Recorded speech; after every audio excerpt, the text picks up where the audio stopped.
All right, just on the bye week, I thought it was great to be able to get back to fundamentals and really focused hard on our individual improvement as a team with the philosophy that we have with one more technique that they can get better at each day, and trying to improve what they're putting on tape, continue to show the things they've done well and remove the things that they don't want to see on tape. As an individual player, collectively getting better as a team, focusing on individual things. And there's a huge focus on our fundamentals. We stripped down our special team systems and offense and defensive systems, really looked at it bit by bit and put it back together and talked to the players one-on-one and as a unit about things that we can work on and how we're going to approach them during the 3 days we had in the bye week and yesterday's practice. I do feel like we got healthier, and we got some good time in the weight room with Thunder and his crew because we lost a little time during that one short week with Louisville. So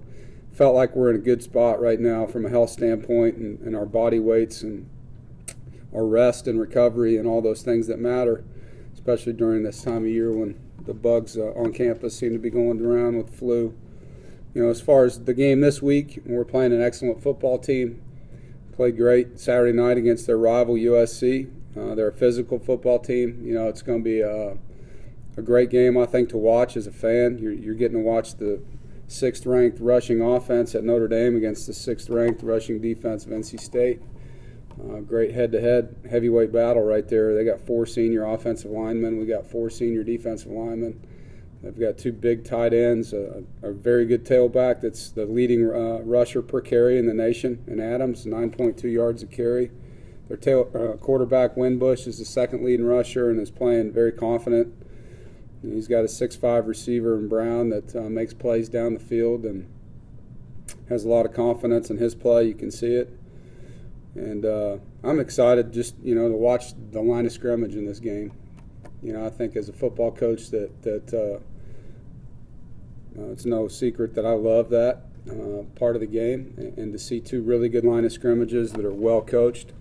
It's going to be a great battle within the game. Their defense is well coached. I have a lot of respect for Mike Elko over there, and they've got a nice front, a bunch of long guys, and they rotate players and have good depth. They're active. Their linebackers are their top 3 tacklers, Will, Mike, and Sam in that order, and they're all good players, and they're sound, on defense. And I think you look at the 2 teams, they're plus 10 in turnover margin. We're plus 8. Their defense has forced 17 takeaways, 2 of the best red zone defenses and touchdowns allowed. So it's going to be a great football game and one that I'm excited to coach in. I grew up in a Catholic home and going to Catholic church, and that was part of the Sunday conversation every week was the Notre Dame score. So I grew up, brainwashed probably with Lou Holtz there as their head coach, and great players, Chris Zorich and the Rocket Ishmael and Mike Stonebreaker and Tim Grunhard, and a lot of great players growing up that I got to watch that played for Notre Dame. So I really look forward to playing in this game. We played them last year, obviously, but it was here, and to be able to play them at their place is special for me. And it's a great matchup, and more than anything, I just can't wait to watch our guys compete in it. They've worked hard, and obviously Notre Dame has done the same. Both of us went through tough seasons a year ago at certain times and have rebounded well as a staff and as a team. So I think you got 2 focused teams that fight hard, and look forward to being a part of that kind of game. Questions? Can you remember a team program that has made such an identity change from year 1 to year 2, as Notre Dame has gone from pro style and a quarterback has it? It's really, and they run the ball like at a Georgia Tech type level now. Mm-hmm. Do you remember, without a coaching change, a program making such a drastic identity change that they've done from year to year? No, I mean, Coach Kelly deserves a lot of credit. He really does. I mean, he made some tough decisions and staff changes, and he's done a great job. He really has. And, I know when we played them last year, they couldn't run the football. And they tried to throw it in the rain and all that stuff. And I think he's done a tremendous job. You mentioned the offensive line for Notre Dame, but throughout the season, especially in ACC play, your line on the offense has played really well. What have they brought to the success of the team? Well, I think, first of all, they're keeping Ryan upright and giving him a chance to do his job well, and their chemistry and their just appreciation for how we do things and how much it means to them to play well for the guy next to him. I think it's very personal for that group, and that's a credit to Dwayne Ledford and what he's done with those guys chemistry-wise, because they've bought in, and it matters a lot to them. And, you know, they get the credit, but the tight ends and the running backs, all those guys are a part of that, you know, in the core for blocking. But there's definitely a demeanor about our offensive line that I love to see, and that's what we had at Wisconsin. You know, those guys were the same way.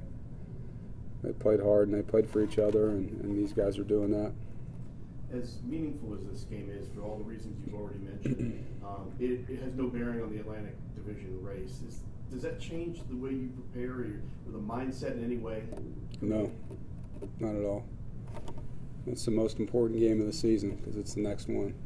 It's a top 10 team at their stadium. It means a lot when you beat a team like that for your record and for what it means for postseason play for you, regardless of the conference. Beating Notre Dame at Notre Dame, if they're in the top 10, that matters.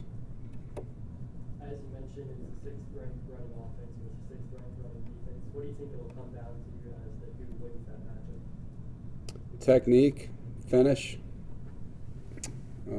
grit. Is there any value in watching last year's game?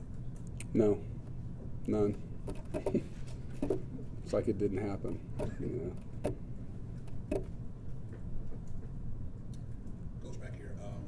Do your players understand the magnitude of the position that you guys are in, not just within the conference and the Atlantic Division, but from a national perspective, being in the top 15 right now, and how much pub that Notre Dame is getting and how big of a win on the road would be for you guys from a national perspective? Do your players understand that position?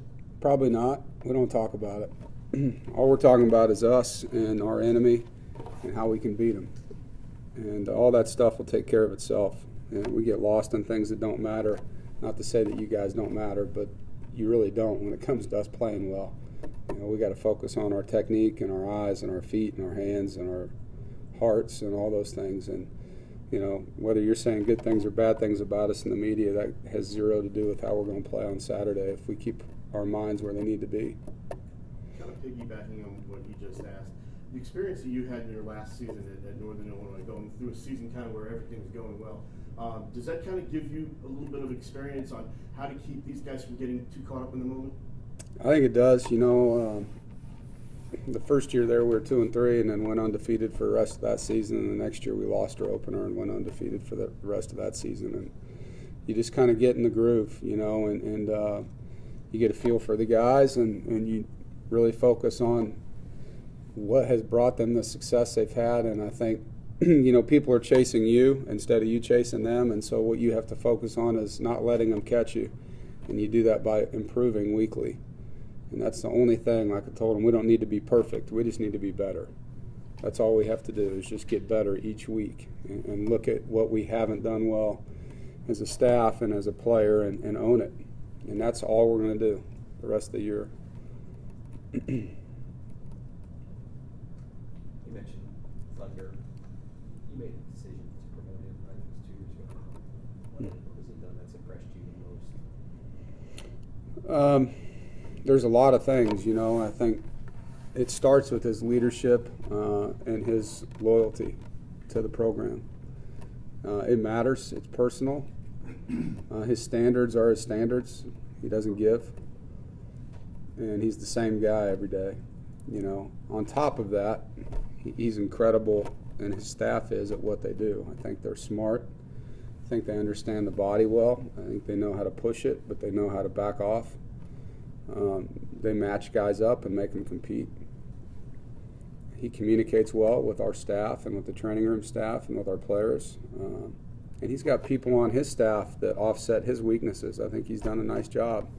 Him and Tim are really different from each other and help each other in a lot of ways. And he's got, you know, it's 5 full-time guys in there, including him, and they're all exceptional.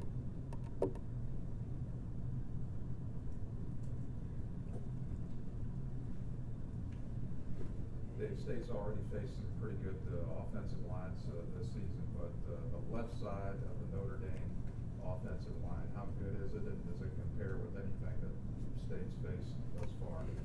I think they're really good across the board. I mean, I think their 5 starting linemen are exceptional, and they play hard. They're big. They use good schemes. You know, I mean, they pin and pull and down and around, and they double you, and they keep you off guard, and their quarterback can run. So they've got a very good front. I mean, both their tight ends are big guys too. You know, it's going to be a battle up there, and I know our O-line or our D linemen are excited about it. And you know, the best thing we have going here is the entire spring, the entire fall camp, we went head to head with some good players on both sides of the ball. And I've said that to this every time I'm asked about it. Our O-line is who they are because they've had to battle our D-line. Our D-line has gotten better because of that battle. It used to be one-sided, now it's gone back and forth, and that's what you want.